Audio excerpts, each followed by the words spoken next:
আসসালামু আলাইকুম ভাই বোনেরা, যে যেখান থেকে দেশ বিদেশে দেখতেছেন অবশ্যই আমার সালাম নেবেন। আজকে আমি রান্না করতেছি।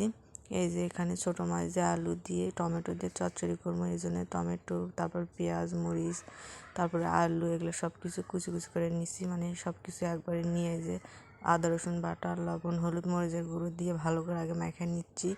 নিয়ে তারপর টমেটো আর মাছ দিয়ে ভালো করে সব কিছু আলতো করে মেখে নিবো। আজকে অনেক দিন পর ছোটো মাছের চচ্চড়ি করেছি। অনেক দিন হলে ছোটো মাছ খাইতে পারি না, রান্না করতেও পারি না, খাইতেও পারি না। এই জন্য আজকে অনেক দিন পর রান্না করতেছি।